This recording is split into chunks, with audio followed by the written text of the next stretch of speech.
Welcome to the November, yes, it's dark outside already, so November City Council meeting. Will you please stand and join me for the Pledge of Allegiance?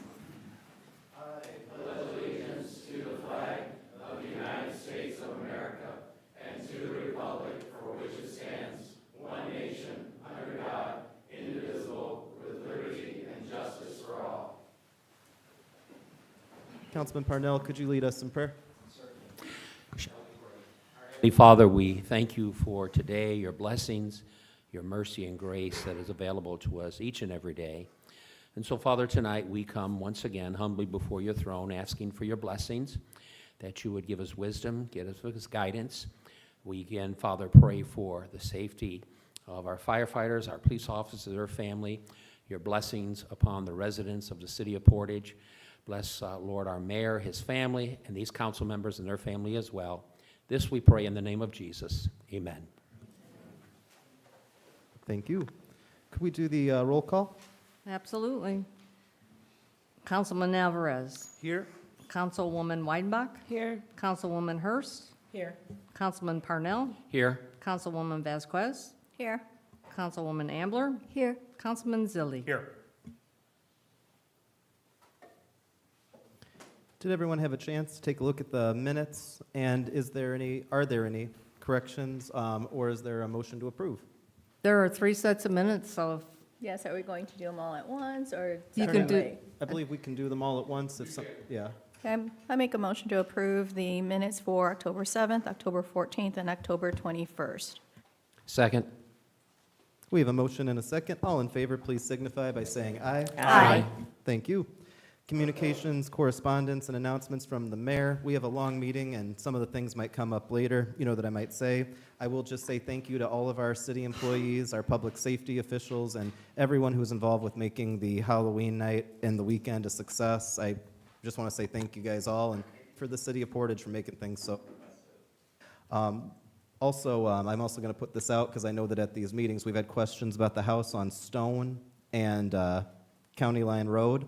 That's been checked by IDEM. There is asbestos in the building, and so now we're in the process of getting the asbestos abated and then proceeding from there to demolition. I don't have a timeline on that, Mr. Cherry. I'm not sure if we know, at least in terms of the abatement, how long that might take. My goal is the next 30 days. So within the next 30 days. So that house is eventually going to be demolished, and just to be clear, it's something we're watching carefully.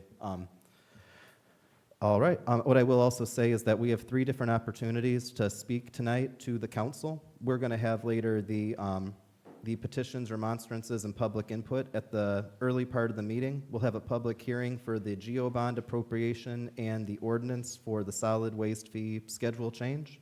To put it simply, I'll just kind of speak ahead of each and make sure that those are structured, but I'll move over to the clerk treasurer's report.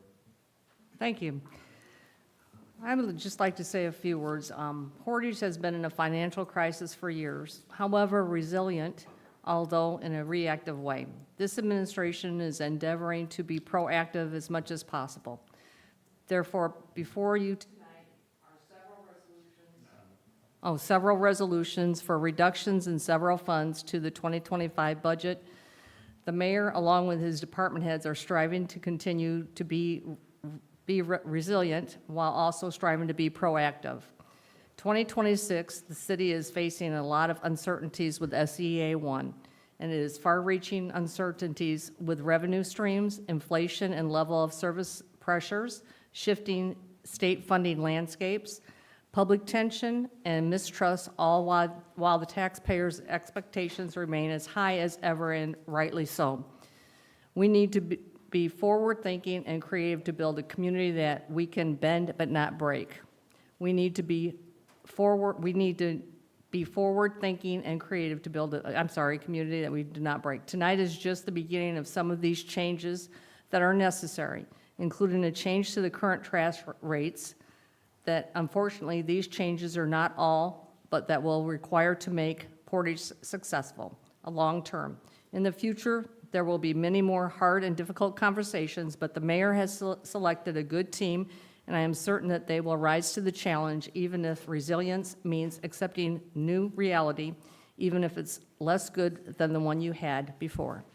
And I do want to thank my department heads for stringently working with the mayor, the department heads, to shape it for 2025 and 2026. Even though the budget's going to be a very tight budget going into the end of 2025 and for 2026, again, the mayor and his team, along with my office and my team, are working continually to strive to do better with less. Thank you. That'll get us to petitions, remonstrances, and public input. If you have something you'd like to come to the council to speak about, it could be a petition to ask us to bring something to your attention. It could be a remonstrance, any form of public input. I'll open the floor for it. If you could come up there and state your name and address. We try to keep it within about 1 or 2 minutes, but we try not to police it too, heavily. All that said and done, when I pound the gavel, if anybody'd like to come up and speak, it can also be friendly, like announcements about upcoming events or things you want the community to know about. So with that, I'll pound and open the public input section of the meeting.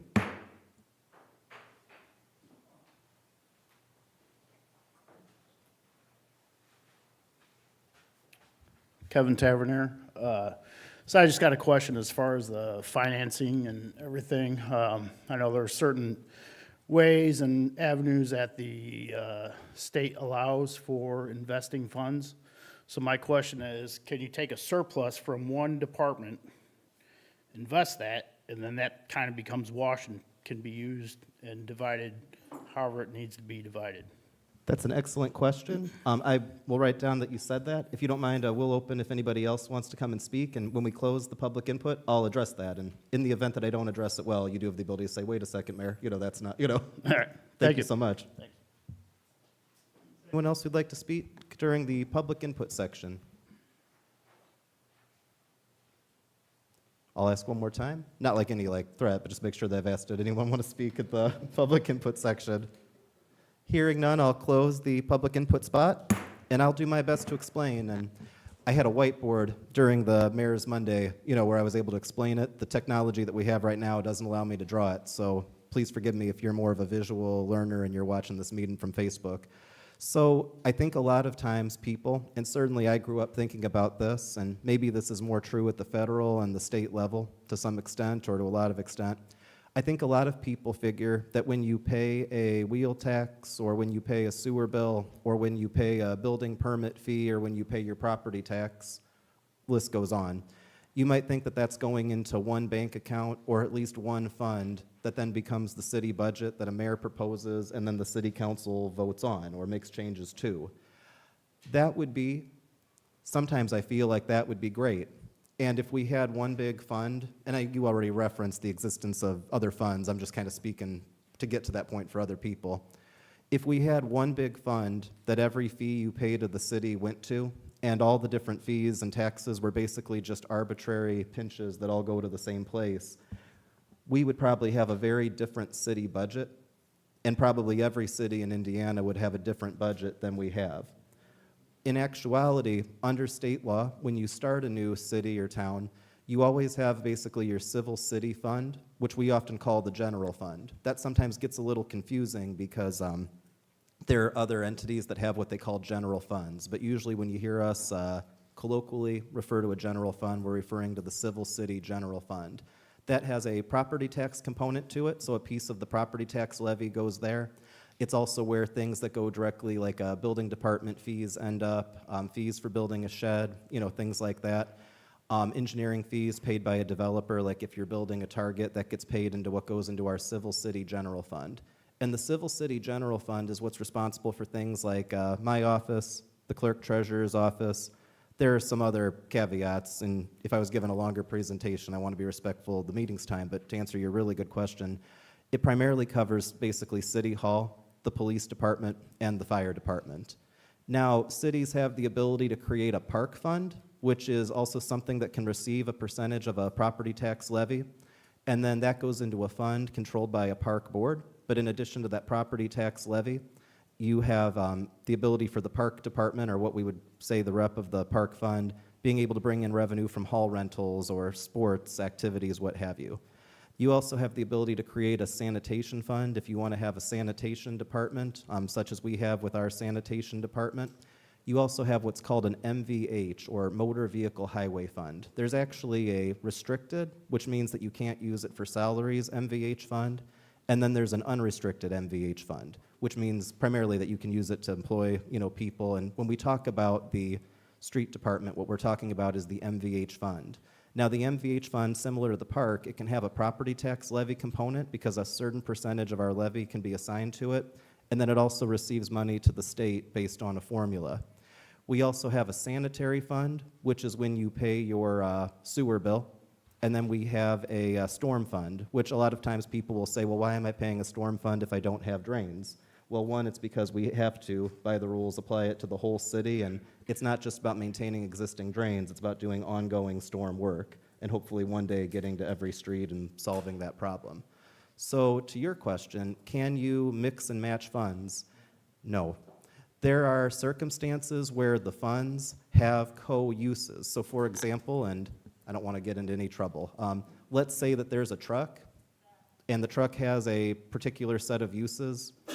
That truck could be paid for potentially by either the storm fund or by the sanitary fund, or it might be able to be purchased by MVH. Sometimes when you're setting up a budget, either within a department or within a city, you got to carefully watch what uses you have. So for example, Tracy Marshall, our General Superintendent of Utilities, we say we have a utilities department, but really that is a department created by ordinance that has, let's say, access or oversight over two funds. So when Tracy needs to pay for something, she's either going to go to the storm board or she's going to go to the sanitary board. Sometimes there are expenses that are only sanitary. Sometimes those expenses are only storm, and sometimes they can be both, and it's a question of what's the most appropriate place for that to bring that to. MVH is what covers our street department, which gets a little confusing because sometimes everyone calls every person out working on the street department. We have some gentlemen from utilities in the back there who, I don't know if you guys have ever been called the street department before, but I know it happens when people say, what are those guys doing?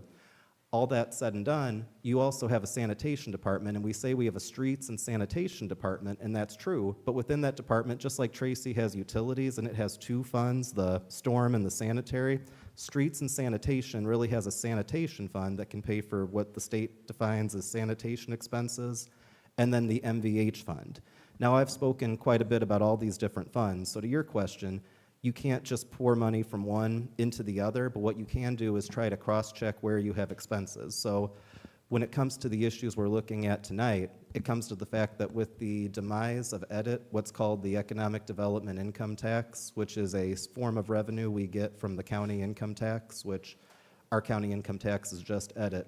When that comes to an end, what was nice about EDIT is that it's money that can pretty much be spent on anything. I'm not sure if there's an attorney in Indianapolis who might tell me something very technical, but basically Indiana law defines everything as economic development. Whether and we're not saying we've done this or plan to do this, but you can use EDIT from anything from, buying new trucks for the fire department. You can use EDIT to buy cop cars.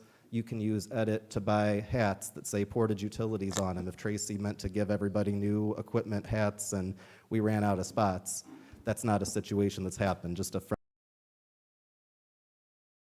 Historically, Portage has usually gotten about 3.6 million or more, or at least in recent years, of EDIT. And EDIT has been used in our city to cover a number of things. It includes our IT budget, because IT can be economic development according to state law. And if you're scratching your head saying how, just understand that we're working within the flexibility of the state law.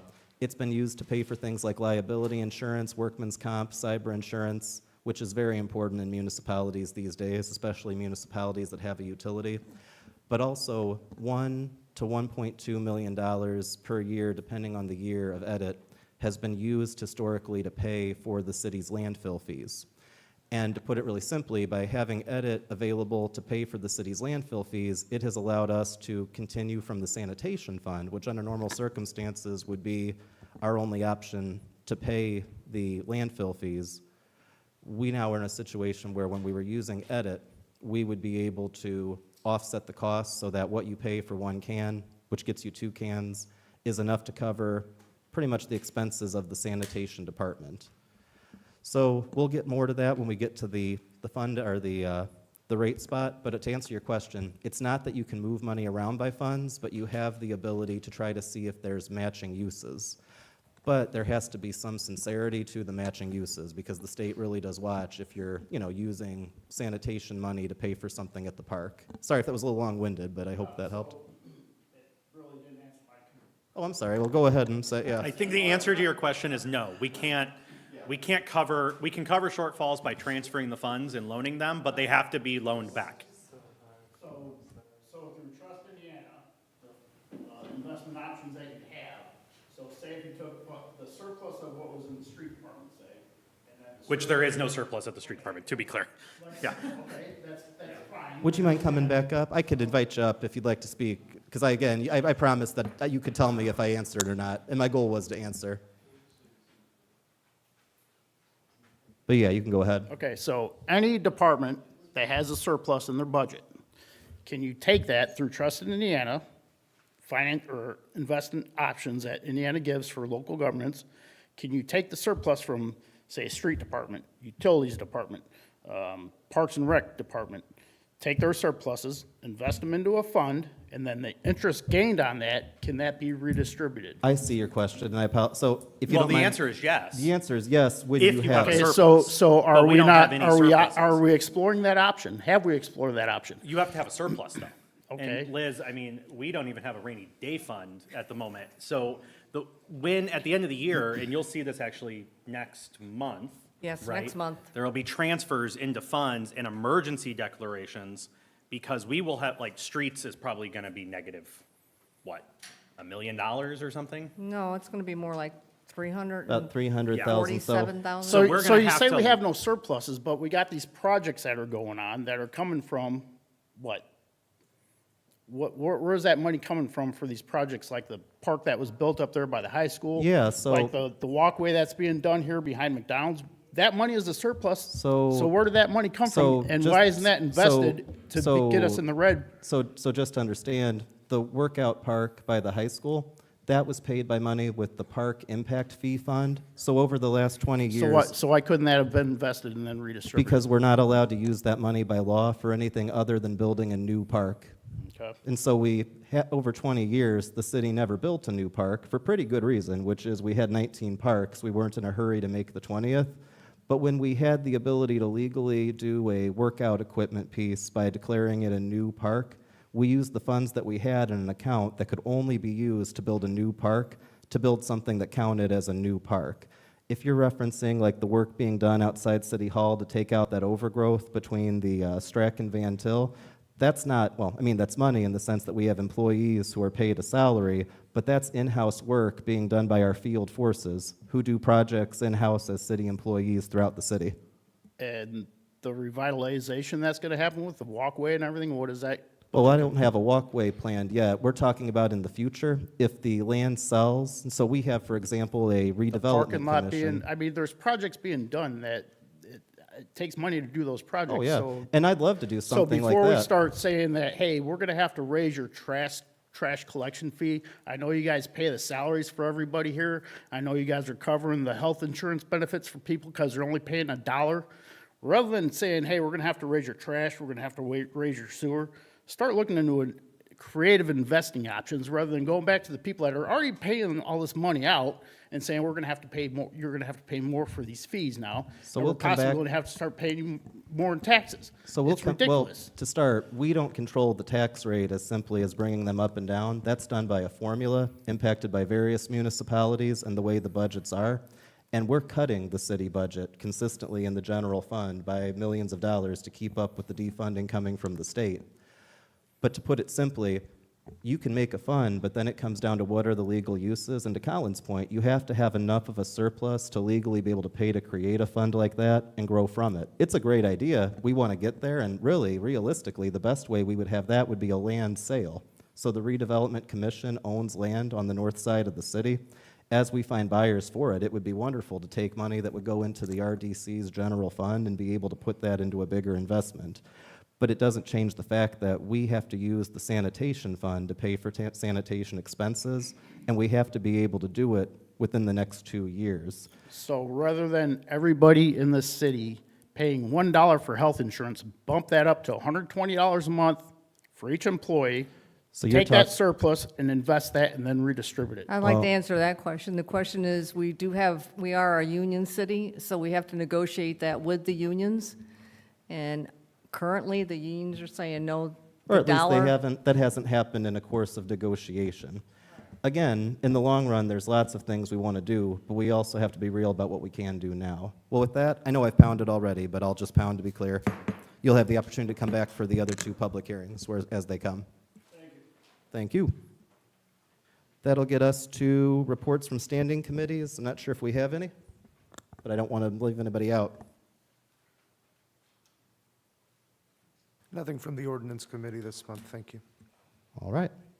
I'll skip over the city officials at the moment to be able to proceed with the business, but I will call some officials up at the end based on time. We'll go to the public hearing for ordinance 2543, GeoBond appropriation. Liz or Tammy, would you mind just kind of giving a summary of that?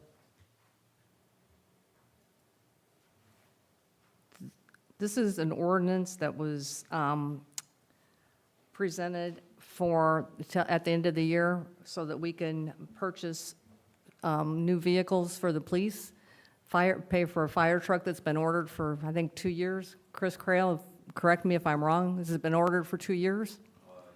1 year, okay. It's coming in at the beginning of 2026, so we wanted to make sure we had the funds available for that. It's a bond that also pays for a number of things. It's for different projects, capital projects throughout the city. It's police cars, fire trucks, paving projects, and also other miscellaneous equipment that the city deems necessary under the projects. And useful as it is, I will say, we are not allowed to use that to discount the garbage rates. Similarly, there's other things we can't use it for, which, again, it falls under the laws and then the rules of these bonds. Correct. But with that, I will open the public hearing for anyone who'd like to come and speak on the bond appropriation. I'll ask 3 times in the event that people don't come up, but otherwise I'll ask once and then we'll close when people are done. So I'll open the public hearing. Is there anyone here to speak on the bond appropriation? Kevin Tavernier again. So now that you mentioned police vehicles, now in the past, I have seen Portage, Indiana police vehicles up in Grand Rapids, Michigan. I looked it up through their contract. They're only allowed to be in Porter County, Lake County, and LaPorte County. So you're asking us to pay for the fuel for these Portage police officers to go use their vehicles as personal vehicles. And no, I know what a Portage, Indiana police car looks like. So I have seen them in the past outside of Lake Porter and LaPorte counties. So residents float the bill for their fuel. You're asking us to get a bond to get new police vehicles. How about just do away with police taking home police vehicles and use them as needed? Yeah, I'm going to wait for the public hearing to close. I'll just have our police chief ready. Does anybody, I figured that that's a question we'll ask about, you know, the number of different cities named Portage. But anyway, anyone else here to speak on the bond appropriation? Is anyone else here to speak on the bond appropriation? Is there anyone else here to speak on the bond appropriation? Hearing none, I will close that public hearing. And Chief Candiano, I guess we'll just start here. This can't be used to pay for fuel. This is to purchase police vehicles. I know that there was something said, but I'd like if you could describe what is the city's policy when it comes to best practice with maintaining and then ultimately replacing police vehicles, where we need to be. But then if you could also touch on any issues of cars being spotted somewhere that maybe they either shouldn't be or maybe there's an explanation why. I know we had an issue 2 weeks ago where someone was like, why was a cop car in Notre Dame? It turns out they were participating in an event at Notre Dame, like that the police needed to be at. Yeah, so the cars, we've talked about this, after about 4 years, they become money pits. And, as we've talked about today, had a meeting today, the budget is getting tighter and tighter. We barely have any funds to repair cars at this point. So it's kind of a choice either way. Either we need money to repair cars because, they just don't last as long as they used to. The driving they're going through, they become extremely expensive. We're getting to the point now where a lot of the vehicles, they're not able to be worked on at the street department because technology has changed and things, we've got to send them out. So we either need new cars to replace them, or we need a very substantial increase in the budget to repair the cars. So we're at the point now that if a car breaks over the next 2 months, we can't fix it. So we're gonna have to park it and figure something out because we're out of money. So if we don't get new cars, then that just continues that trend of, we end up putting more money into them. We do have take-home car policy, Lake, LaPorte, and Porter County. It's negotiated in the contract. If we had a car in Grand Rapids, Michigan, that person was completely out of the policy and would be subject to discipline. I highly doubt. Like, I'm not here to. Well, and just to note, people can say all sorts of things at the end of the day. I'm not saying it, I saw it, I witnessed it, I emailed you about it, and you said you looked into it. So I'm tired of this. So, Yes, man. so Police Department North. No. Every time I see them flying up and down the road. we'll let him go. But, Okay. so Chief, You yeah. know what causes wear and tear on vehicles? Abuse. There you go. There. So, Chief, and I just want to state too, we try to replace 10 a year, and there's a reason Yeah. for that rate. Yeah, it's, that way we can stay ahead of the game of the repairs. So there's also, the issue is with what we do with them when we're done with them. We have to have a certain number that are standbys, because if a car breaks, like, say a car breaks down right now on this shift, there's got to be the ability for somebody to go into something. So we have to have a couple vehicles that are as standbys. We also have our reserve division. They get the cars when they're, let's be honest, when they're in pretty bad shape at that point. They get them, they keep them a little bit longer, and then they'll end up at city auction. We also have the ability to, once the cars are, cycled out of the police use, then we can hand them down to other city departments, which we've done also, so. I've often said the life cycle of a cop car in some cases, it goes from patrol to, I think, detective, then code enforcement, and then sometimes the mayor. Yeah, And, it can go many places. I think somebody's looking at maybe one for the building department at some time. So, I've argued the take-home policy back and forth for years. We haven't had too much pushback. Obviously, that gentleman was upset about it, but you can go to any police department in the country that doesn't have a take-home car policy and look at their cars. When was the last time you saw a decent-looking Chicago PD car, unless it pretty much just rolled out of the shop? Historically, if you go to departments where a car runs 24 hours a day, number one, are you taking care of that car if it's not your car? I'm super clean, I take care of my car, the next guy maybe, eats in his car, does whatever, then I get that car. I'm not gonna be as conscious of taking care of my car. You know what I'm saying? Like, When something belongs to everybody, it really doesn't belong to anybody. and running a car for 24 hours a day you're gonna pay either way. You're either gonna burn a car out in 2 years, or you're gonna burn a car out in 4 or 5 years. So, I'll also tell you, we have so many police officers who live in our city. I know a lot of people that also just feel safer knowing that there are police cars in the neighborhood, and I can't deny that that's an important feature of safety in our community. Ditto for anybody who's like a Burns Harbor cop who lives in our city. Not trying to point out where it is, but I mean, quite frankly, cop cars make neighborhoods safer, and that's something we appreciate and are aware of too. Saturday afternoon, I was off. I responded to a crash at Willow Creek and Stone, because I was close by, off-duty, and then there was a disturbance at Central and Hamstrom when I was on my way home. The vehicle was leaving. Our guys were clearing from the other side of town, so I responded to that in my sweats and a sweatshirt and made sure the car got stopped till our people could get there. We don't turn in overtime for things like that. That's just part of having the cars out. You can respond to emergencies. So, I think the benefits are there for the city. I mean, if you want less visibility and don't want people responding, want calls times to go down and things, then, maybe that's an option, get rid of the take-home car policy. But I feel like there's so many benefits to it. Again, the other individual didn't agree. I question the fact that supposedly a car was in Michigan and, never heard about it until now at this meeting.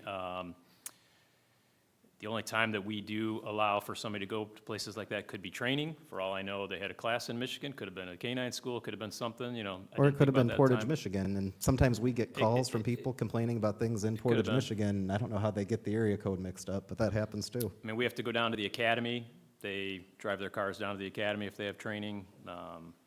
But other than that, yeah, it's the 3 counties, and that's been, that's in contract. It's been that way for a long time, so, I don't know. Any other questions for the chief? If not, I will ask if Chief Crail, would you mind coming up and just speaking about the importance of the ladder truck? And I know that this council's taken action on the ladder truck before, but I think in this particular matter, just a reminder of how that's been a course plan for us as a city. Good evening. Yeah, so the importance of this ladder truck, obviously, it would be a brand-new vehicle. We know that it's expensive. However, our current ladder truck is 26, 27 years old. We are ladder testing here in a couple weeks, and this ladder truck is not going to pass the UL ladder. So we will be without that aerial device until this new aerial device comes in. It does a lot of things for the city. It lowers our ISO rating. It gives us the opportunity to respond and reach areas that we can't respond and reach with normal ladders. So it is an extremely important asset to have for the city. And I think there was somebody said too about, and please forgive me because it's been a little while, but this particular truck was important to the department, I believe, based on the fact that I think it's like the last of a generation of trucks before a new comes in. Right, And I know so the sometimes you motor, want the the first motor for newfangled- this yeah. vehicle is a pre-emissions motor, so we still have all of the technology and the ability to work on this motor. Once it gets to the new emissions, we don't know with what issues we'll have with a first-generation emissions motor. They don't even know what issues they're gonna have with the first-generation emissions. So this gives us the opportunity to have this vehicle with the older style motor that is still a good motor, but one that we have the capability of working on. Are there any other questions for the chief? Well, thank you so much, Thank you. Chief. I'll note that the GO bond covers other areas of equipment and capital, but I think that these are the most pressing when it comes to how we do it. There's flexibility in there for paving, there's flexibility in there for additional police and fire equipment, but I feel like when highlighting the importance of where it fits in the budget and the long-term financial plan of the city, I think the ladder truck and our ongoing efforts to maintain our police fleet and adequately replace it over time are key. Are there any other questions from the council or any motions? I make a motion to approve the GO bond appropriation. Second. Wait, hang on. Hold on. Are we still in the public hearing on this? No, I believe I closed the public. He closed Yeah, the public well, hearing, but We haven't read the ordinance Oh, or I'm so anything. sorry. That's all the way, Yeah. yeah, Darn that's it. coming up. Attorney McClure, do I need to redo anything, or are they okay to read it? it's further down in the agenda. Oh, I get you, because this is the public hearing. So with that, just in case, I apologize, I'm not used to the public hearing and then it coming further down. Yeah. I'll close the public hearing in case I forgot, and we'll move on to the public hearing for the solid waste fee schedule. Thank you, Colin. Are we gonna ever give you like the title of like parliamentarian and put it like on your thing? I always appreciate that I can count on you for that. Yeah, we can make a little stipend. Colin wants to know, does he get paid more? That's next year's salary ordinance, Will. It was a joke. Surplus. So, on that note, we'll turn over to the public hearing for the ordinance on the solid waste fee schedule. Randy, rather than having you present now, I'll wait till we're actually at the voting portion. But what I'll state is, at basic, this is a proposal to, right now as a city, we charge for one can, and it's $20.25 for that one can, but it comes with a free extra can, as well as our bulk day. This proposal makes shifts to the schedule. What it does is it maintains the bulk days throughout the year, but what it does is it allows you to switch to being a one-can household, meaning you no longer are choosing to have the complimentary, if you will, extra can, and there's a history how we ended up there. But switch it to be one can for $18 a month, and maintaining the disability, senior and veteran qualifying discounts, which would actually bring the discount down to $15 a month. Or for those who are maintaining two cans, switching to become officially a two-can household, the bill would go up to $30 a month or $27 with qualifying discounts. There's also a fee set from there for 3 totes and 4 totes as advertised, but what I'll do now is I will open up the public hearing for those wishing to speak on the solid waste fee schedule. So I'll open it up. Is there anyone here to speak? Oh, come on up.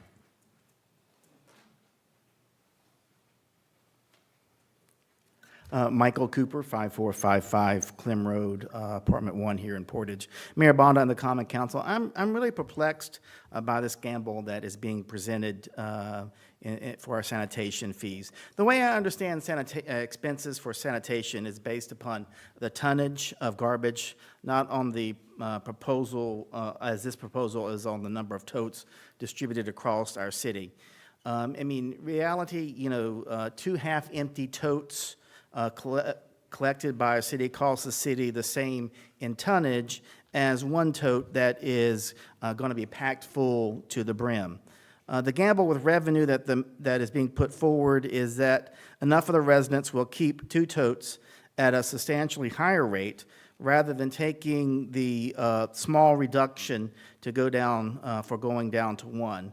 And this is a kind of a widespread 40 to 60% which, according to the mayor, the future sustainability of our sanitation depends. And that's a ratio calculated by accountants based on dollars and not based on actual human behavior. Each of you know your constituents. You can estimate the percentage of your constituents who will go down to just one tote.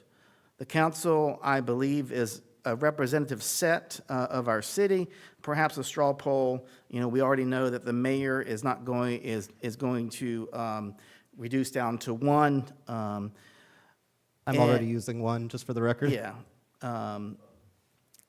So, you know, we're taking a gamble here, you know, with the rates, with the revenue that the city receives from sanitation collection. I mean, you know, each of you, I asked if y'all would let your constituents know if you're going to go down to one or stay with two.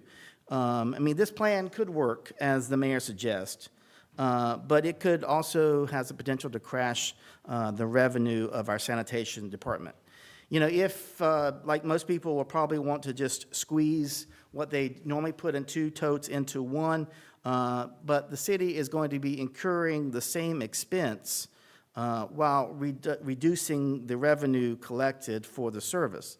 The same expense because this is not a waste reduction plan, which is what we really need in our city.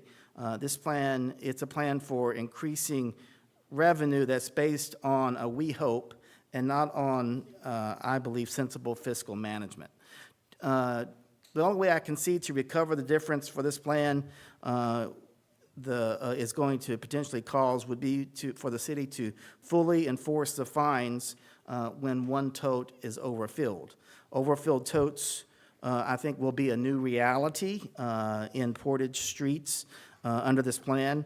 So the only way that this gamble works is if the city enforces that current policy in a code which assesses $10 fine if totes are filled so the lid is not completely closed, or I think $40 if there's an extra bag on top.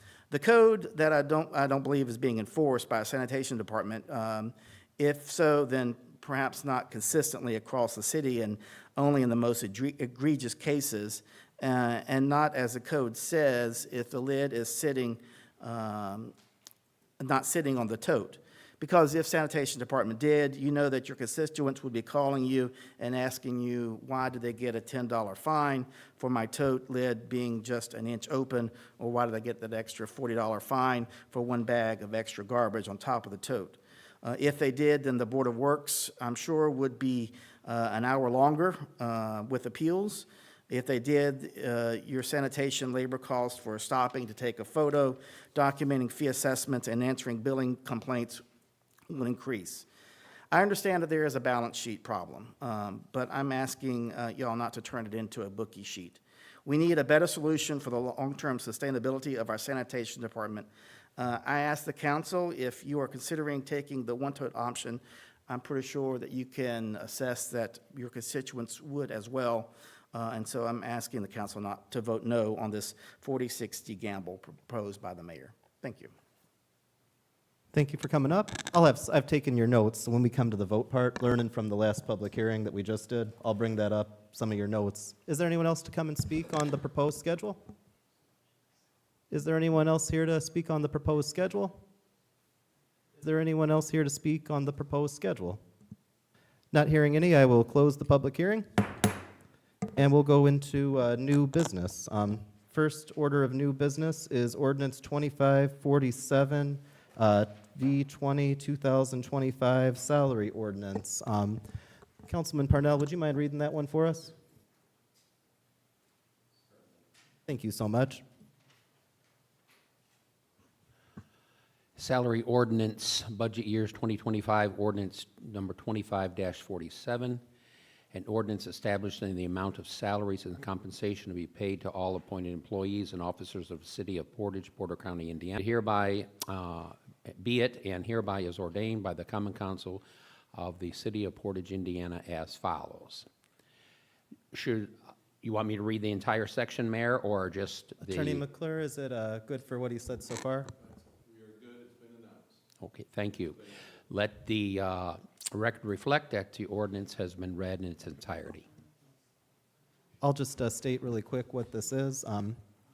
Within the different funds, as mentioned earlier, and within what we call the Streets and Sanitation Department, we have a motor vehicle highway fund, which covers the street department expenses, and we have a sanitation fund, which covers the sanitation department expenses. And as noted by an earlier question that was answered, sometimes there are overlapping things you can spend on. So historically, the superintendent of both departments, he can only usually get paid by one fund, so he's been paid by the Motor Vehicle Highway Fund. As noted by Councilman Zilli earlier, although not only by Councilman Zilli, we're all aware, we are trying to make sure we secure as much available funding in the Motor Vehicle Highway Fund as possible. So the proposal is to move, not Randy's salary, but for the remainder of this year and going into next year, where Randy is being paid from. So moving it from the MVH fund to the sanitation fund to free up MVH. Make a motion to suspend. Second. Liz, if you record your second. Who would like, I'm hearing Wilma Vasquez. I don't think that was the councilwoman. I thought you said Wilma, like Ferdinand. What kind of joke are you trying to make? She's right there. I gotcha. I just realized you guys have the same. Sorry. This is gonna make election signs funnier one day.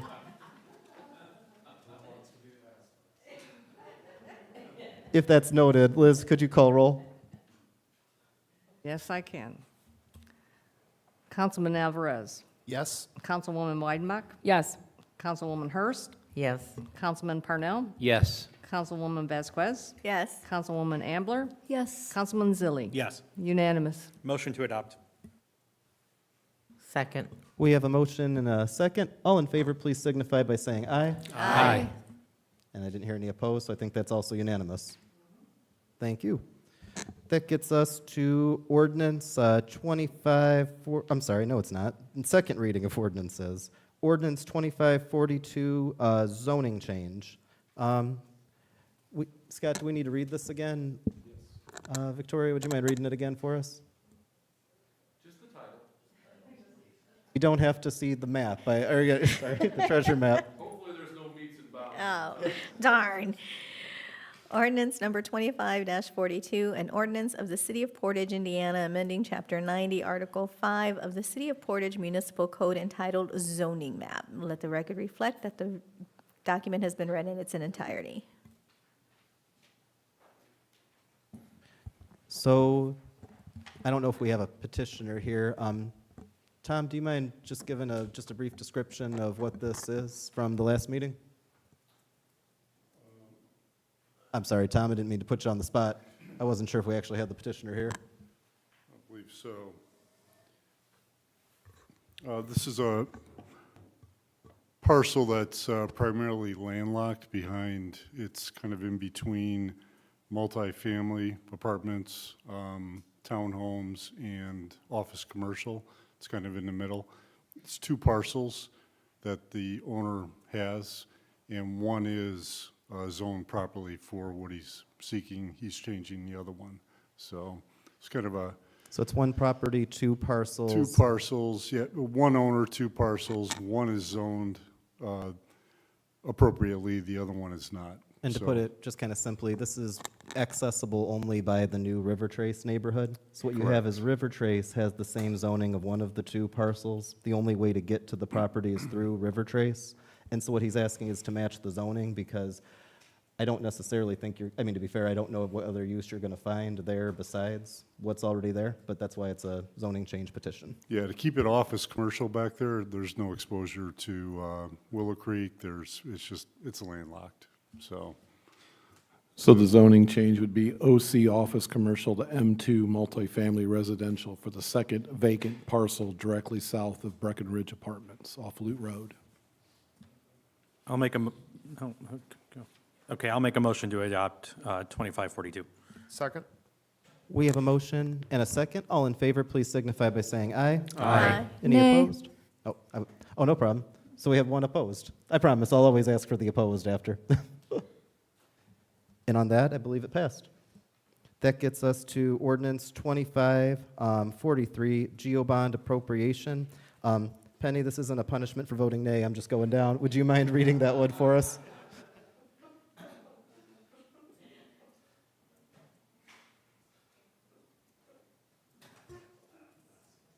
Ordinance 2543, ordinance of the Common Council of the City of Portage, Indiana, authorizing the issuance of general obligation bonds for the purpose of providing funds to pay for various capital projects and incidental expenses in connection therewith, and on account of the issuance of the bonds, appropriating the proceeds thereof, and all matters related thereto. Let the record reflect this has been read in its entirety. I'll just note that we had the first public hearing there, and as noted, that includes the police vehicles and the fire truck, ladder truck, for reference. I mean, I definitely strongly support this to be able to continue our public safety planning and additional equipment expenses as they need, but of course, I'm open to any questions from you guys, unless there's a motion. I'll make a motion to adopt. Second. We have a motion and a second. All in favor, please signify by saying aye. Aye. Any opposed? All right, that gets us to, and it passed. That gets us to ordinance 2545, solid waste fee schedule. Councilwoman Weidenbach, would you mind reading that for us? Ordinance number 25-40, an ordinance amending Chapter 70 of the Portage Code of Ordinances to repeal the existing solid waste fee schedule and adopt a new fee schedule as Exhibit A. Let the record reflect it's been read in its entirety. So I'd like to just speak to what was said in the public hearing. Just for the record, I am already a one-can household myself, so I just don't have that much trash. In regards to the idea that this is a gamble, I would say, quite frankly, there's a lot to be said for the fact that this is being proposed as a new rate structure that we ran by numbers, both from the sanitation department, considering all the routes. Sanitation is the only department that visits everybody weekly, throughout the city. We acknowledge absolutely that it's possible that our estimates could be off. That's the reason why within the budget, what I've proposed is $645,000 in one section that is marked as paving, but as noted when we passed the budget, that's money that's being used as the edit money to cover a deficit. When it comes to the idea of how things go, I mean, I could elaborate, but essentially, if this passes, certainly there'll still be some people that stick with 3 totes or 4 totes, but I think the majority of the city is either going to fall in the category of switching to 1 tote or maintaining 2 totes. Now, for people who switch to the 1 tote, a lot of them are people, not just myself, but a number of people who are already utilizing 1 tote already. And for a number of people, you're going to have them getting a $2, price down, whether they're on the senior or veteran or disability discount going from 17 to 15, or going from the 20.25 to $18 to start on this schedule to get a discount for what they already have or what we're already doing. It was noted that our bill comes from tonnage, and that's absolutely true. And I don't remember if I made this reference at the last council meeting, but if you remember the episode of The Jetsons where George asks his wife, why is our garbage bill so high? And she says it's all the junk mail, that we throw out. They charge it by the ton. It would be very nice if we had a way to just weigh everybody's garbage can. When we pick it up, we bill people exactly by the tonnage, as we're billed when we bring it to a transfer site.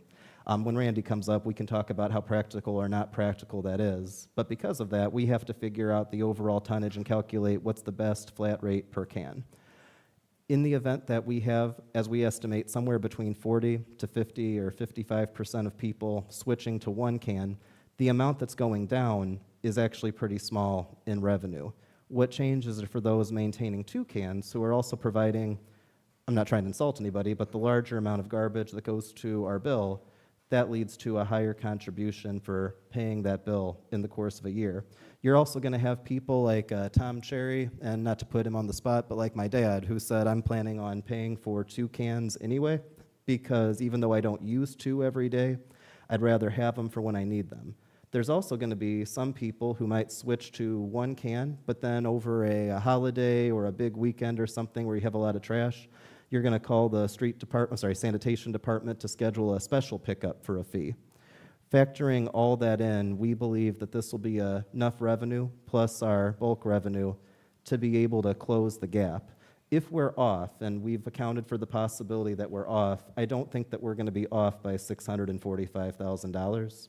I think that we're going to be off potentially somewhere in the $100,000 to $200,000 range, if we're off.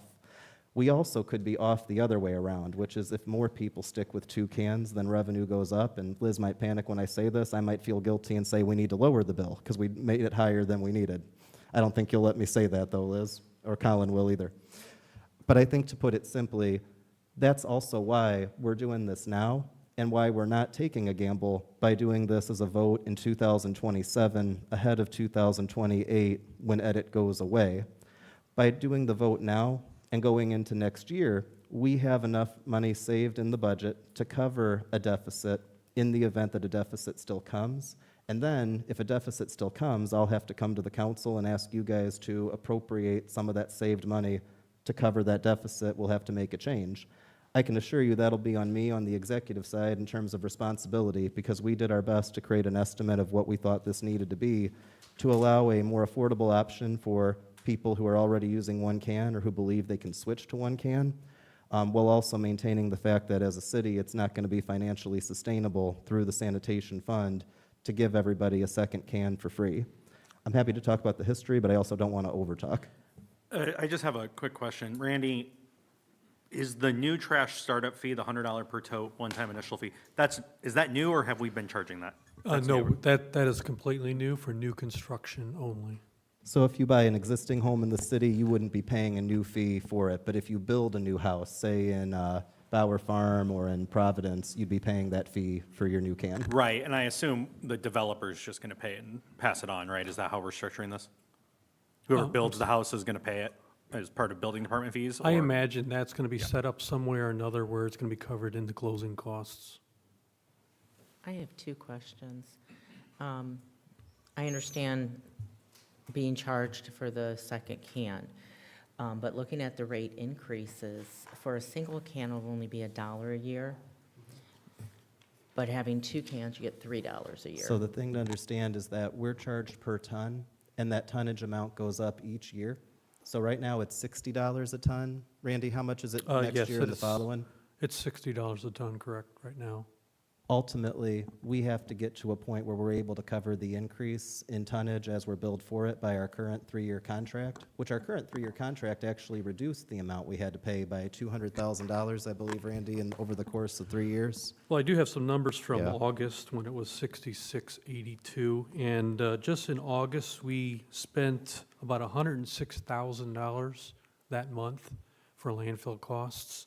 And then when we went to the $60 term, it went down to $90,000.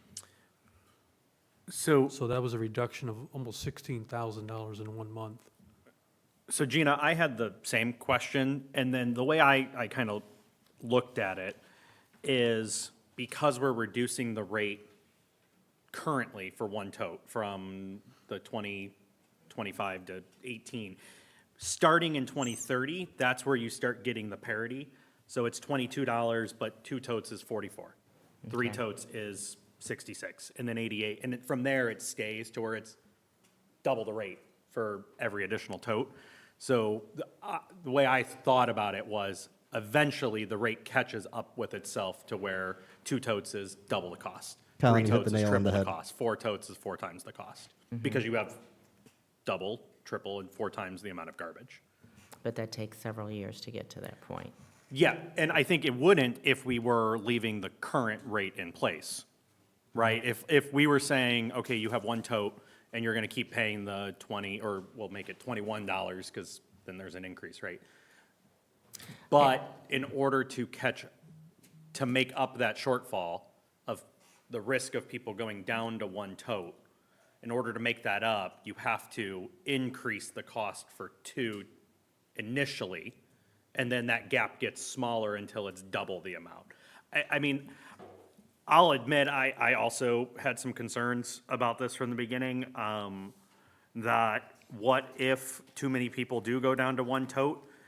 And I guess what I've been thinking about is we're already in a deficit. I think that the likelihood of so many people going down to 1 tote would be, it's just hard to see that we would lose revenue. We just might not get as much as we had hoped. I don't see a scenario in which we're getting less money than we are today, right, Randy? But this may result in us not getting as much as we had hoped for if we had just left the current rate. But there's really no risk of us getting less than we are today in terms of actual fee collection, right? That's correct. And there's a point, and Liz can speak to, I mean, you've done some amazing things with your office with getting more people in compliance in the event that they're not paying. I mean, we've had people who haven't been paying their garbage bill in years, and your team worked very hard to address some of that. But all that's, and thank you, all that, said and done, there is a point where if drastically, like, I don't think this is going to happen, but if 90% to 100% of people switch to one can, on one hand, the bill would go down, but that would also mean such a number of people would be committing to giving less trash or paying for a bulk fee or special pickup when it comes. It changes our overall bill as a city. I don't expect it to be that extreme, but just to note, there is, at least on paper, a possibility that could happen, but I don't think that's what's going to happen. But just noting that somewhere between what those numbers are, how many people switch to one, and how many people stick with two, and then again, you throw in your 3s, your 4s, all that said and done, that's for us to review by the month, next year.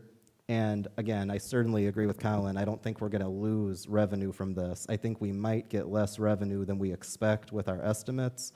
That's why, if so, we've saved so much to be able to cover a deficit. The example I've used is being off by somewhere between $100,000 to $200,000, and in which case we might have to make another adjustment, which I don't want to do, but that's why we're starting here and giving ourselves 1 year to watch, but also 2 years so that we could spread out that adjustment without putting pain if need be. I also had a second question. Was there, on the damaged cans, has there always been a charge for that? And that, we only take neglect, so if someone sticks charcoal or fireworks in there and melt the can, only through neglect. I mean, if a vehicle hit a can, damaged it, or we damaged it, we replace that absolutely at no cost to the resident. Somebody goes by and they hit your can and ran it over. Again, it's not resident neglect, that's probably an accident, so we do not charge the resident at all. Okay. It's only due to resident neglect. Thank you. Randy, if I could ask you before you start too, I just want to make sure that I know people asked about the limb pickup because I think we just repeated what was already in the ordinance when it comes to that. Am I correct? Oh, the limb pickup, I believe our policy is maintaining. The way the policy is when we go out throughout the neighborhood and we pick up limbs, if there's someone that has excessive limbs out to the curb, like let's say they cut down 2 or 3 trees off their property and they put it down there, the first load that we load up is literally 20 cubic yards of limbs, and that's free. When we have to go back to that residence spot, that second truck is $200. If we got to go back again that same day until all those limbs are cleared, it's $200 thereafter. I know there were some people that reached out because I think and it's no fault of the advertisement, we have to advertise it, as it's written, but I think there were people who read that as a new fee, and I explained it's not a new fee, it's the current code. That policy's been in effect since, I Yeah. think, 2014. I think a lot of people don't ever end up in a situation where they have to be charged for limbs, and so because of that, I think if you're reading the policy for the first time, you might have mistook it as a new fee. It's a very rare situation, but we do run across that. Randy, you wanted to present? Yeah, I just want to thank the mayor and the city council for allowing us this opportunity to present what we do in the sanitation department. So let's see if we get to it right now. All right, some trash facts. So the city has 162.4 roads or miles of road. All right, we got about 13,000 residential service stops that we service weekly. That is 676,000 stops every year that our department does. So there's approximately 17,000 collected trash tons we do every year, and that's been slowly going up as our community grows. This averages 2,615 pounds per household. That's 1.3 tons of trash per stop in 1 year. We got 19 full-time employees, 1 crew leader, 9 drivers, 7 laborers, and 2 techs. The techs are actually mechanics. To service the routes, we use 6 sidearm trucks, 3 rear loaders, and 2 grapples. The sidearm is an amazing machine. I could pull up into a residential stop. Sometimes you've seen that. it's about probably 30 seconds per stop in those tight neighborhoods. So that driver will cycle that arm 145,000 times every year.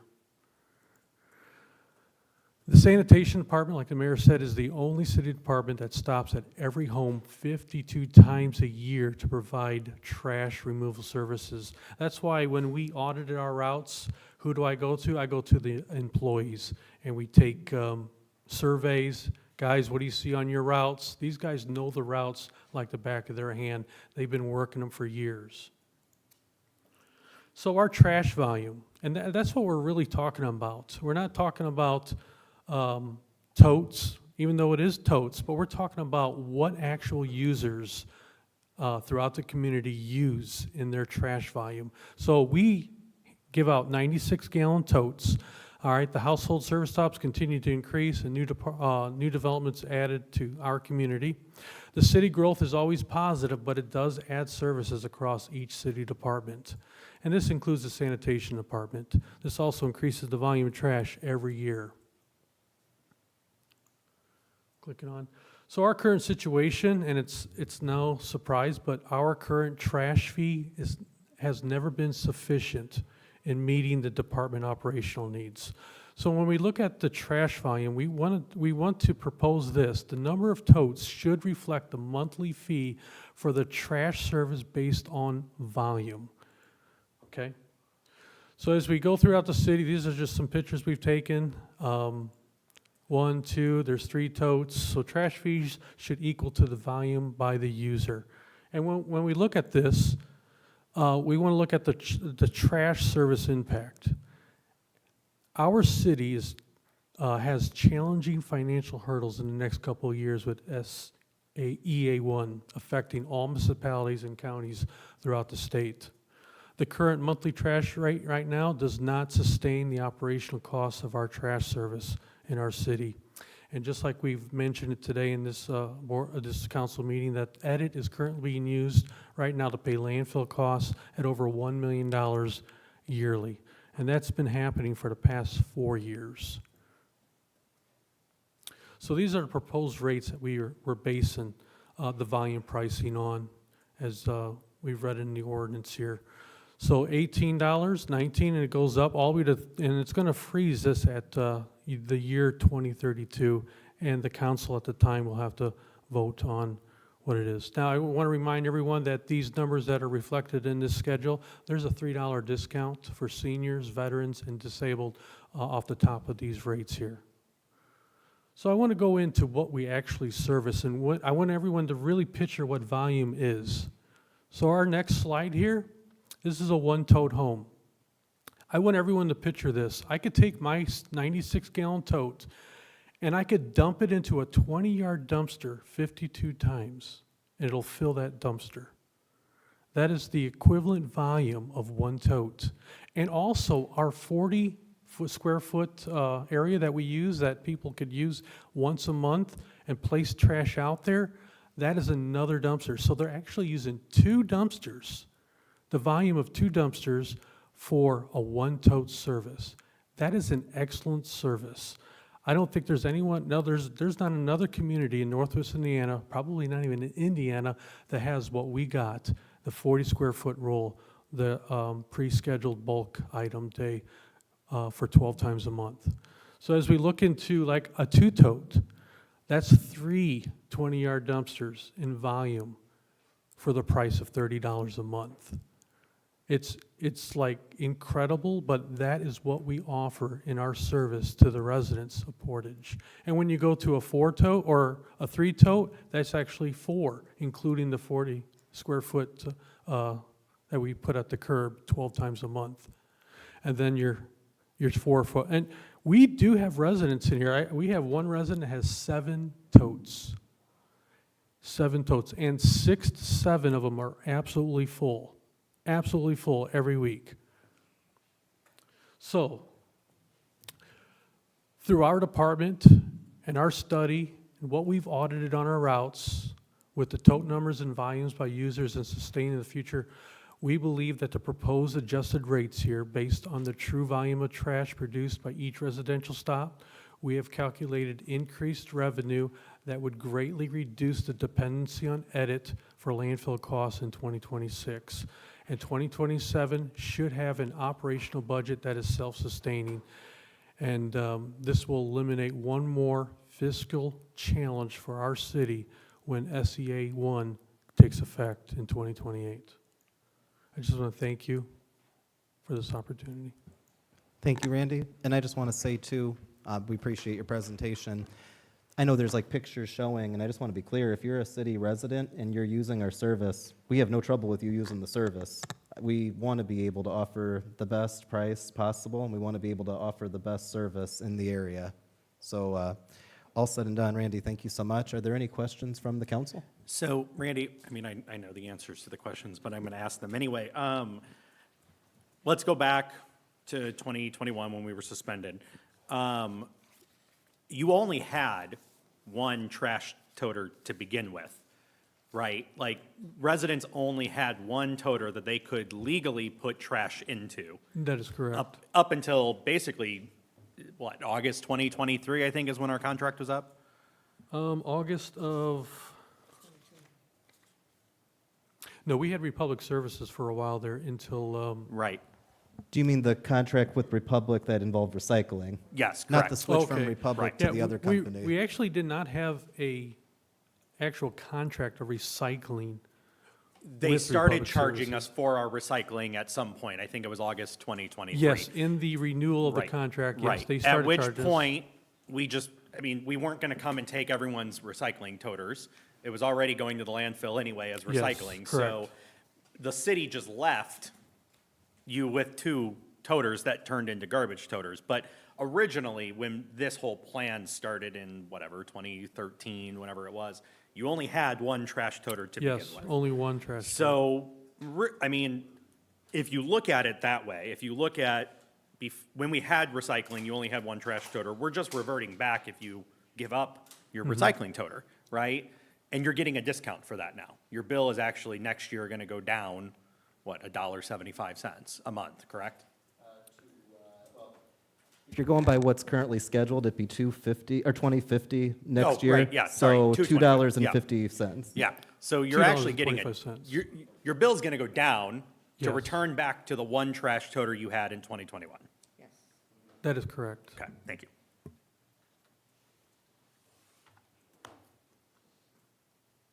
Randy, I think we're good. Well, good with you, I think, unless there's any other questions for Randy. Yeah, I think one other question I have, do we look at what the average trash rate is around us? I mean, I know it's astronomically higher than what ours is currently. Yes, we did. Municipal and private. I mean, I assume we looked at both. Yeah, we're about just below average. A lot of municipalities have already gone up to 26, 28. I could start mentioning some towns, but I'll tell you a story about a certain mayor. I won't say the name unless it happens with Randy, where a mayor told me, Austin, we pay $13 twice a month. And I'm like, so 26 a month. He's like, well, it's $13 twice a month. And I'm like, right, and you guys have an amnesty day once a month? He's like, heavens no. And I'm like, okay, well, you know. Right, I mean, yes, if you currently are using both of your toters for trash, you were probably throwing trash in it when we were recycling to begin with.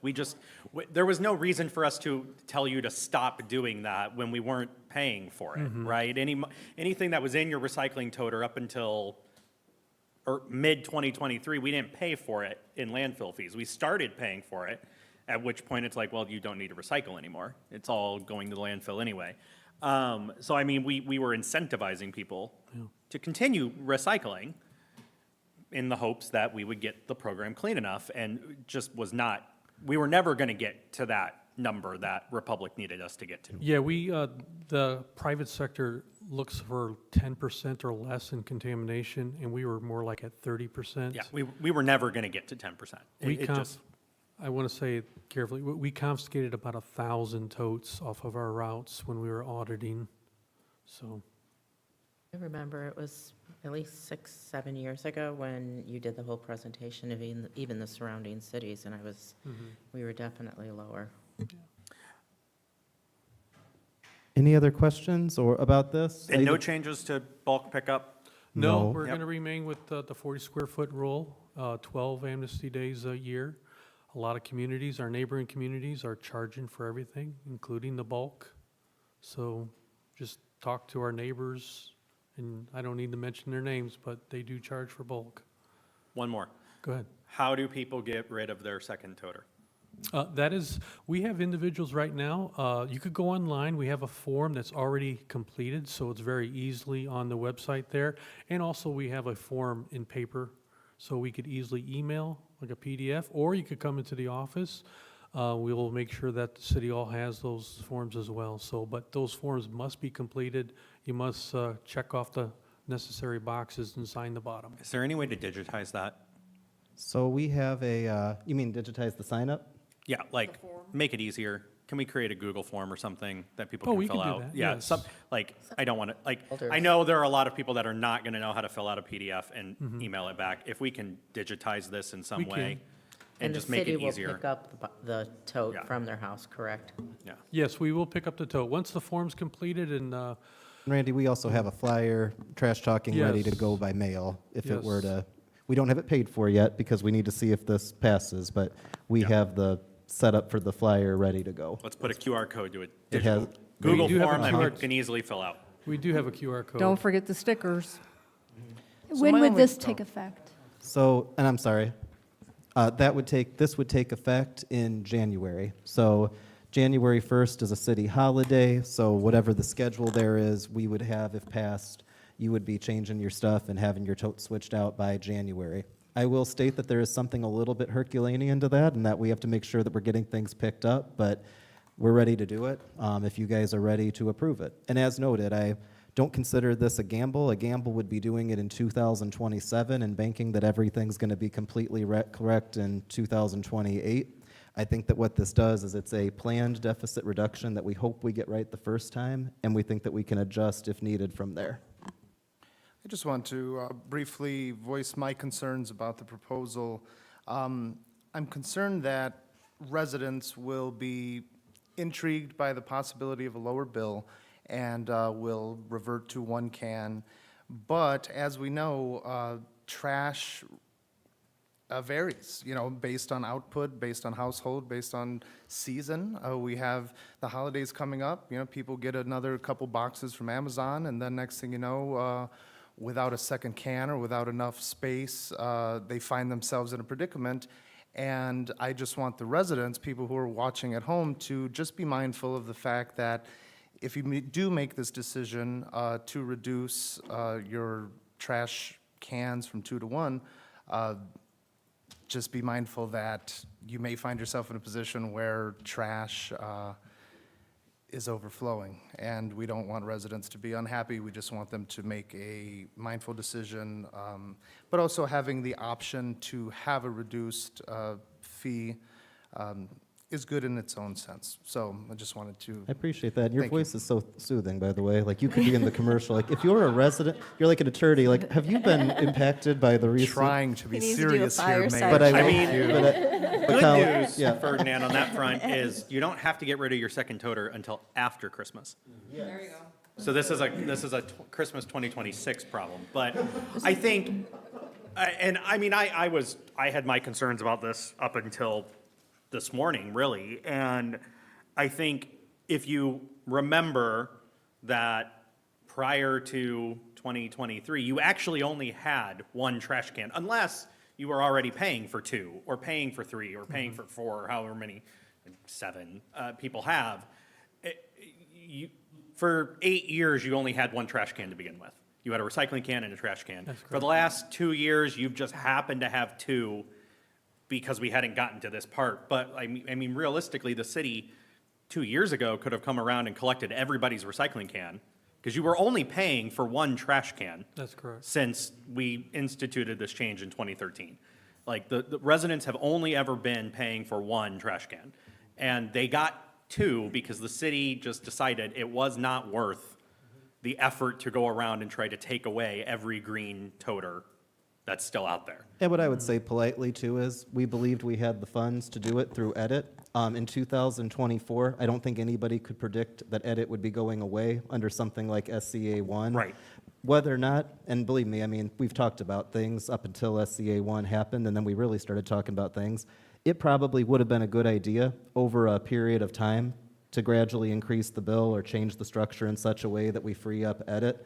SCA 1 really doesn't give us a choice. It takes what maybe could have been a 4 to 8 year plan process, and it's turned it into a 2-year process. But we're trying to create the least amount of pain as possible. And to quote Kurt Knudsen, for those who remember Kurt, and for the record, Kurt has no endorsement in this, I'm just borrowing his timeless quote, sometimes you have to pick the best bad plan. And I believe that this is, at the very least, the best bad plan.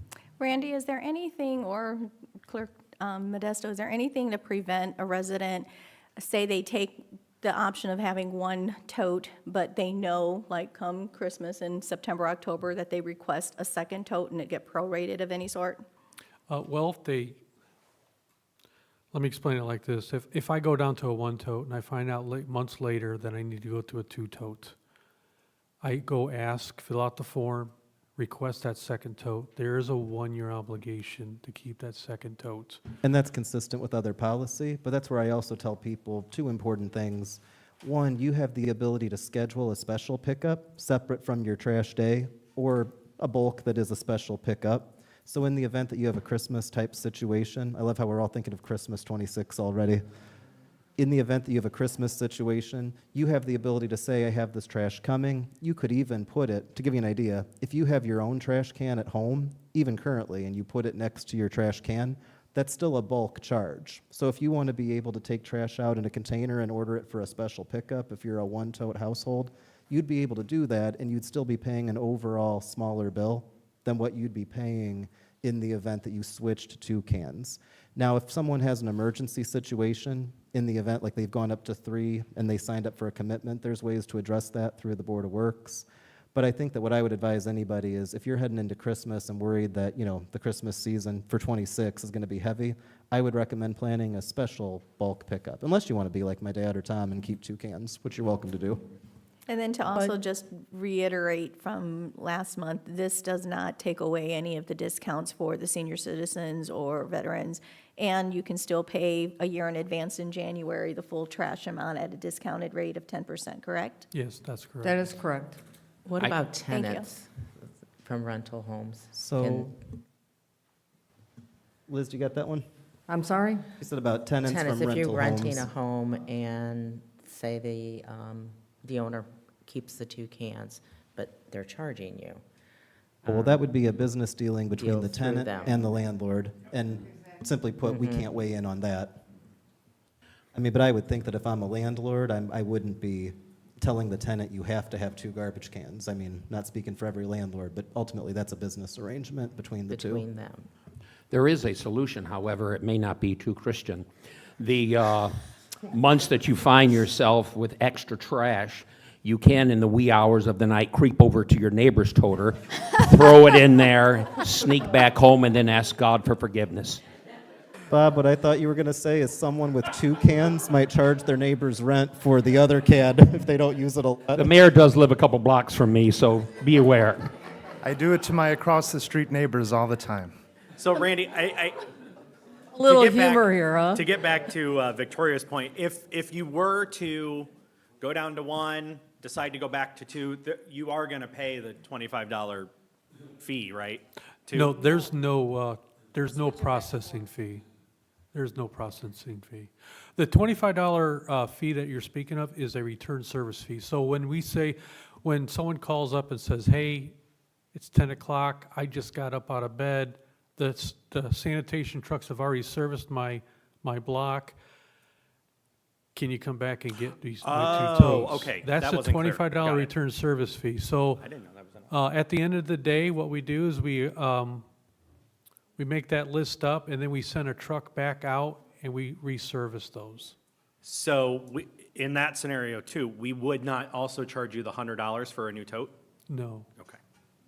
Can we safely assume that if you do not fill out the form or call and you have 2 toters, that the city will consider that you want to keep the two toters and charge you accordingly. Yeah, there's nothing that you need to do at this moment if you have two totes. It'll automatically default to 30, January 1st. Right, so you have to take action to Yes, lower you your do. bill. Yes, you do. Okay. Yep. And unfortunately, I mean, there's no perfect way to reach everyone, but we're going to do everything we can to make sure that it reaches people.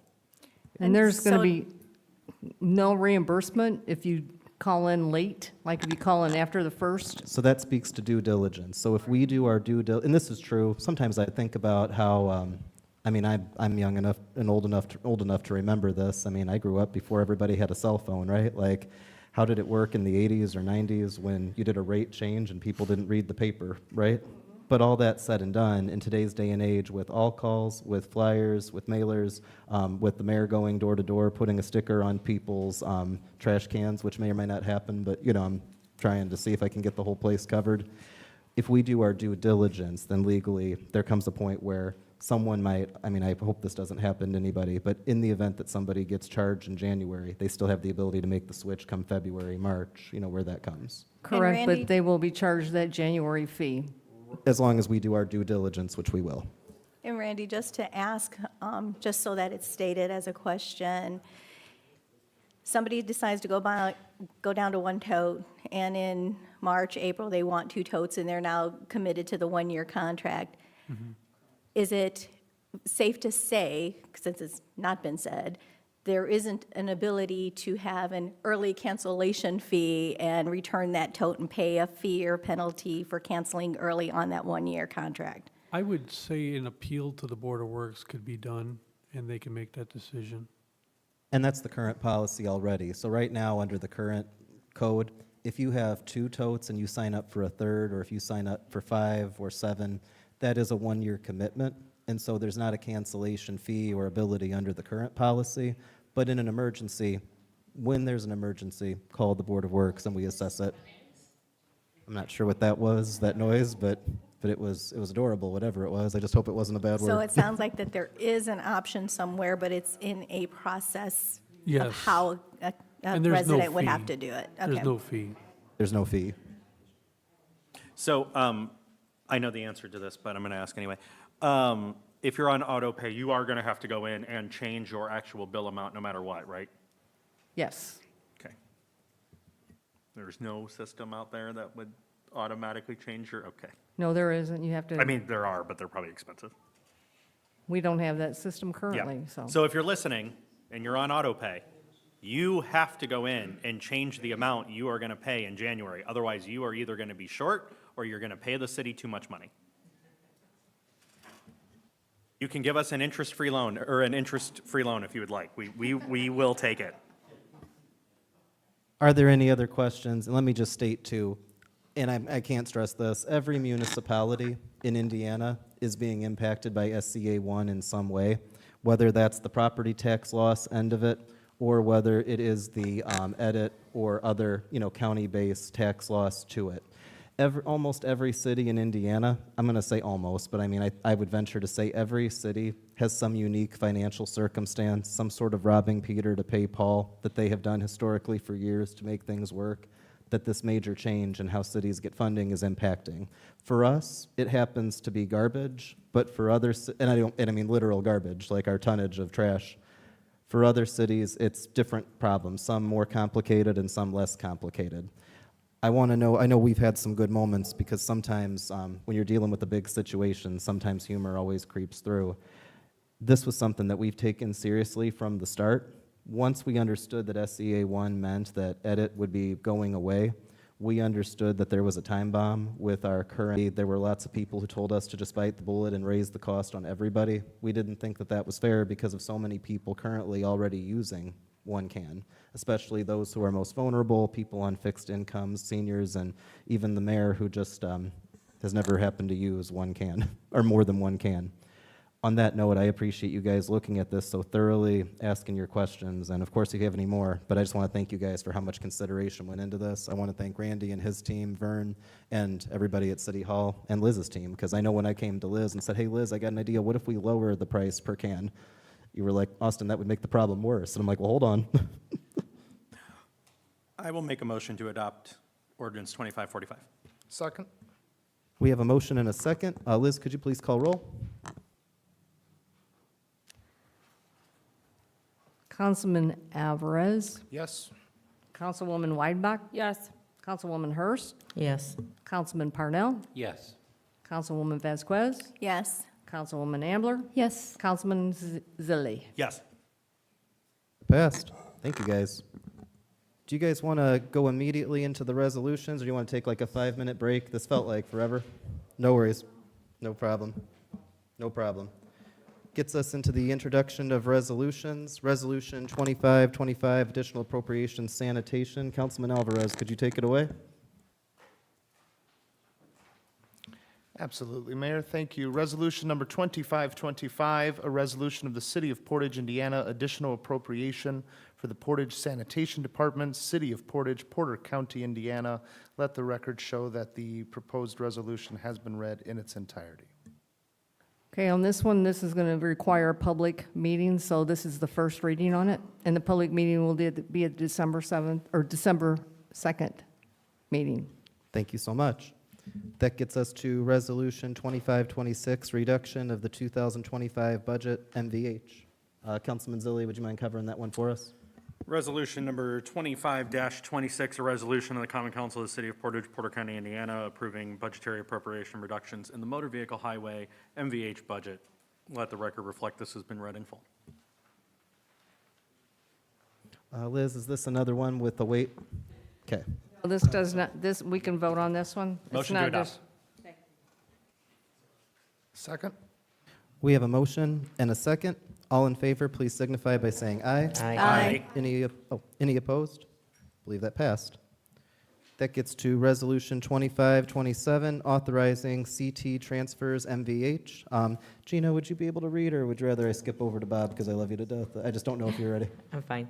Resolution number 2527, a resolution of the Common Council of the City of Portage, Porter County, Indiana, authorizing the clerk treasurer to transfer certain City of Portage budget funds into certain budget categories. Let this be shown that it's been read in its entirety. Liz, is this one we need to wait? No, this one we can approve. Attorney McClure, is that correct? Make a motion to approve. Second. We have a motion and a second. All in favor, please signify by saying aye. Aye. Thank you. That gets us to Resolution 2528, additional appropriations, Police Department. Councilman Parnell, would you mind taking that one? Certainly. Resolution 25-28, a resolution of the City of Portage, Portage, Indiana, additional appropriation for the Portage Police Department, City of Portage, Porter County, Indiana. Let the record reflect that the resolution has been read in its entirety. And again, this is the first reading because it's an additional appropriation. Public hearing will be held on December 2nd. Thank you. That gets us to Resolution 2529, reduction 2025 budget general. Victoria, if you could. Absolutely. Resolution number 25-29, a resolution of the Common Council of the City of Portage, Porter County, Indiana, approving budgetary appropriation reduction in the general fund budget. Let the record reflect that the ordinance has, or the resolution has been read in its entirety. This one is, we need to wait or we're good? No, we can make a motion to approve. If you guys want, yeah. I'll make a motion to approve. Second. We have a motion and a second. All in favor, please signify by saying aye. Aye. Any opposed? Didn't hit my. That gets us to, one of these days a fly is going to go to somebody's eye, and we're going to say my eye, and I'm going to count it as, anyway. Resolution 2530, authorizing CT transfers general. Penny, could you take that one for us? Resolution number 25-30, a resolution of the Common Council of the City of Portage, Porter County, Indiana, authorizing the clerk treasurer to transfer certain City of Portage budget funds into certain budget categories. Let the record reflect this resolution has been read in its entirety. Liz, same questions for? Yeah. I'll make if a they motion to want. approve. Second. We have a motion and a second. All in favor, please signify by saying aye. Aye. And if I didn't get lost when I turned my page, we're still on G now, right? So that gets to Resolution 2531, authorizing CT transfers for, hey, that's me. Mayor. Councilman Alvarez, could you read that one for us? Yes, Mr. Mayor, thank you. Resolution number 2531, a resolution of the Common Council of the City of Portage, Porter County, Indiana, authorizing the clerk treasurer to transfer certain City of Portage budget funds into certain budget categories. Let the record show that the proposed resolution has been read in its entirety. Motion to approve. Second. We have a motion and a second. All in favor, please signify by saying aye. Aye. Any opposed? I think that passed. Any other matters not already considered before, by the council? Hearing none, is there a motion to adjourn? Motion to adjourn. Second. All in favor, please signify by saying aye. Aye. Any opposed?